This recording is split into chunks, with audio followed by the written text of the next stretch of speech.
स्थायी सदस्य देशों में सहमति बन जाती है तो यूएन सिक्योरिटी काउंसिल में भारत परमानेंट मेंबर हो जाएगा। प्रधानमंत्री मोदी का भी इस पर जोर था। बाइडेन भी ये चाहते हैं कि यूएनएससी में भारत को स्थायी सीट मिले, ये अमेरिका का कहना है। एक बड़ी बात जो G20 में हो रही है वो ये हो रही है कि शायद यूएस बैक करने वाला है इंडिया को परमानेंट सीट के लिए यूनाइटेड नेशंस में। G20 एक ऐसा मैं समझती हूँ हिंदुस्तान का कदम है जो कि हिंदुस्तान को और मजीद पावरफुल बना देगा और शायद अब हिंदुस्तान का मुकाबला इसके बाद कोई भी नहीं कर सकता। समझता हूँ कि Bharat India is very close to get that permanent seat in security council और मैं they deserve it the way they have been rising as a not only a political power as an economic power। US और India के आपस में जो ताल्लुकात बड़े हैं बल्कि बहुत आगे की लेवल तक गए हैं कि अमेरिका को ये स्टेटमेंट देना पड़ा कि अगर सतह ज़मीन के ऊपर हमारा कोई सबसे बेस्ट या करीबी दोस्त या पार्टनर है तो वो भारत या हिंदुस्तान है।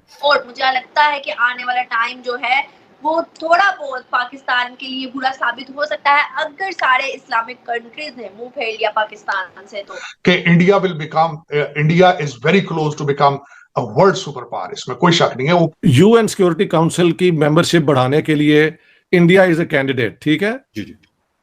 रशिया भी उसके हक में है, बाकी मुल्क भी बेहल फ्रांस और ब्रिटानिया भी I think would support it जी। अब इंडिया जो है वो इमर्ज कर रहा है। 1971 में निकला बांग्लादेश आज G20 ग्रुप 20 के मेंबरशिप में है और ये पाकिस्तान गधेड़ों की फौज दूर से बैठा बैठा मातम कर रहा है। भारत अपनी इंटरनेशनल डिप्लोमेसी की हाइट्स को इस वक्त टच कर रहा है और मेरे ख्याल में ये सारा सेरा मोदी साहब। एशिया की नंबर 2 है जो इंडियंस के साथ आप जो मर्जी कह लें but they are loyal to the soil जहां पे वो रहते हैं। ये वहां मोदी साहब ने कहा है कि 21st सेंचुरी एशिया की सेंचुरी है और हम कोविड के बाद एक न्यू वर्ल्ड ऑर्डर देंगे। मैं अमेरिका उनका दौरा, फ्रांस उनका जाना, उनका यूएई रुकना, फिर ग्रीस जाना और आज 9 घंटे के लिए जकार्ता जाना और 2 समिट्स में उन्होंने वहां पे उन्होंने एड्रेस किया, उन्होंने स्पीचेस दी। और मैं समझता हूं कि इस वक्त भारत जो है इंडिया वो अपनी इंटरनेशनल डिप्लोमेसी की बुलंदियों को छू रहा है, इसमें कोई शक नहीं है कि आने वाले दिनों में लोग मोदी साहब के नाम के ऊपर पीएचडी किया करेंगे, रिसर्च किया करेंगे, the way he has taken India to the next level. मैं बोला अमेरिका के ब्लॉक में या ब्लॉक का हिस्सा बन चुका है भारत। मैं या अगर इसे ऐसे कहा जाए कि अमेरिका भारत के ब्लॉक का हिस्सा बन चुका है तो अभी आज के टाइम में मेरे ख्याल से ये भी गलत नहीं होगा। बिल्कुल नहीं, बिल्कुल गलत नहीं होगा, क्योंकि इस वक्त अगर देखा जाए तो अमेरिका को भारत की जरूरत है, भारत को अमेरिका की जरूरत नहीं है। बल्कि आपने बिल्कुल सही कहा है, जब अमेरिका ने भारत को यूएन प्लस की मेंबरशिप ऑफर की थी भारत ने डिनाई कर दिया था। मैं बिल्कुल एग्री करूंगा आपकी इस बात से, लेकिन इस मजीद बात को आगे बढ़ाना इसलिए चाहूंगा कि इस वक्त 2 मसाइल इस वक्त G20 पे 2 चीजें डिस्कस की जाएंगी। भारत का इंटरेस्ट है कि वो ग्लोबल साउथ को वहां डिस्कस करे, ग्लोबल ग्रोथ को डिस्कस किया जाए। जेट इंजन डील है, प्रेडेटर ड्रोन्स का प्रोक्योरमेंट है, 5G और 6G स्पेक्ट्रम में बात हो रही है, collaboration on critical and emerging technologies आप कह लें उस पे होने वाली है। बट पॉइंट ये नहीं है। हेलो जी जी, आपकी आवाज आ रही है? जी जी, आवाज आपकी आ रही है डॉक्टर साहब? तो I can hear you. Point ये नहीं है इंडिया को देखिए, India has to walk a very tight rope, इतना आसान है नहीं, क्योंकि अमेरिका चाह रहा है कि इंडिया को वो सब ऑफर करने को तैयार है कि भैया हम वो लॉकहीड मार्टिन भी लाके दे देंगे तुमको, हम तुमको जो है साफ भी लाके दे देंगे, यूरोप वाले भी लाके दे देंगे, सब तुम्हारे यहाँ बनेंगे, मगर रशिया से जान छुड़ाओ। ये उनकी कंडीशन है। इंडिया वो नहीं कर सकता, इंडिया नहीं कर सकता कि हम आपका सब ले ले और रशिया से जान छुड़ा ले। तो पॉइंट ये है कि आज की डेट में आप देखें साहब है उसका स्वीडन का वो ऑफर कर रहा है, बड़ा फेमस दुनिया का।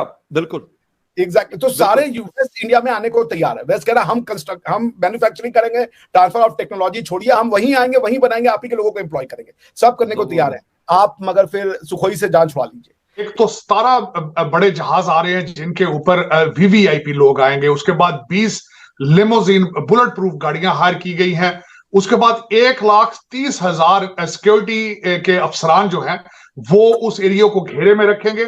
475 पुलिस वैन्स हैं वहां पर, 4 फाइटर जहाज जो है वो दिल्ली के ऊपर मुसलसल उड़ते रहेंगे। और ये सारा जो किया गया है, देखें लीडरशिप करने के लिए, दुनिया को लीड करने के लिए अगर आपके पास पैसा हो तो फिर वो खर्च किया जाता है। यहां पे ये बताना चाहूंगा कि इस वक्त भारत के फॉरेन रिजर्व जो है 600 बिलियन से भी ज्यादा है। तो जब लीडरशिप लेनी हो, जब चाइना को compete करना हो, तो चौधरी साहब उसके सामने अगर देखा जाए तो ये आटे में नमक के बराबर है। ये फिर सारा कुछ करना पड़ता है। और मैं समझता हूं कि इस वक्त जो मोदी साहब ने स्टेटमेंट दी है कि sun will rise from the east, 21st century will be Asia century. तो उसके लिए फिर दूसरा पंजाबी में बल्कि कहूंगा चौधरी साहब कि चुदराटा मुफ्ती थोड़ी लफ्दियां फिर चुदराटा। क्योंकि पाकिस्तान आपको भी पता है कि सिर्फ चाइना या सऊदीया या टर्की या फिर दुबई, इनके भी हाफ पे ही अभी चल रहा है। अभी खुद का हमारे पास ऐसा कुछ नहीं है जिसपे हम कह सके कि भाई तुम लोग मुंह भी फेरोगे तो हमारे पास सब कुछ है, हम खुद हो सकते हैं, आगे बढ़ सकते हैं, लेकिन ऐसा कुछ भी नहीं है। इसलिए हम लोग ये बड़े मतलब दावे भी नहीं कर सकते हम चलेंगे, हम खुद के पांव पे चलेंगे। जैसे अनम, ऐसा नहीं है, आपके पास कुरान है, आपके पास मुल्ला है, आपके पास मौलवी है, आपके पास नात है, आपके पास गजलें हैं, आपके पास बम है, आपके पास जिहादी है, आपके पास जाहिल है, आपके पास गोली है, आपके पास स्लीपर सेल है, आपके पास हनी ट्रैप का सामान है, आपके पास सबसे बड़ी चीज जहालत है, आपके पास जिन्ना का बनाया हुआ शरिया लॉ है, आपके पास हदीस है और बहुत सारे फतवा है। तो आप इसी को लेकर के जिए और जीने की आदत डाल लीजिए। मैं तो भारत की बेटी हूँ। मौलवियों ने भी मुंह फेर लिया है मैम। कल आपने शायद वो देखी नहीं है, मौलवियों ने कहा है, कल एक मौलाना का बयान आया था, उन्होंने कहा कि ये बदबख्त जो है साइंसदान पाकिस्तान के खुद कुछ करते नहीं है, इल्जाम मौलवियों पे लगा देते हैं। हमने इन्हें कहा है चांद पे ना जाओ, हमने इन्हें कहा है कि ये तरक्की ना करो, टेक्नोलॉजी ना लाओ, हर चीज का इल्जाम मौलवियों पे लगा देते हैं। मौलवी यहाँ बैठ के कुछ करता नहीं है, फतवे हमारे पे वो आर्टिकल लिखने लग जाते हैं, नावल लिखने लग जाते हैं। और वहाँ हिंदुस्तान के जो झूठ बोला है उस मौलवी ने, अनम झूठ बोला है उस मौलवी ने। अगर ये भारत में हुआ होता ना तो ऐसे मौलवियों को मैं चप्पल उतार के मार देती, क्योंकि सबसे पहले मदरसा छापिए, ये चवन्नी अठन्नी मदरसा छापी सबसे पहले बोलते हैं चांद पे कोई नहीं जा सकता है, खुदा इस बात की गवाही नहीं देता है कुरान में, सूरज पे कोई नहीं जा सकता है, खुदा इस बात की गवाही नहीं देता है कुरान में। तो ये तो मौलवी ही कहते हैं। ये तो बोलने में तो इतने एक्सपर्ट है ये मौलवी मुल्ला कि इनको तो लानत का तोक ऊपर पहनाया जाएगा। ये जिस सपने में जी रहे हैं ना कि हमें 72 वर्जिन हूरें मिलेंगी और हम ठरकबाजियां ऊपर भी करेंगे, ऊपर भी हम जन्नत को कोठा और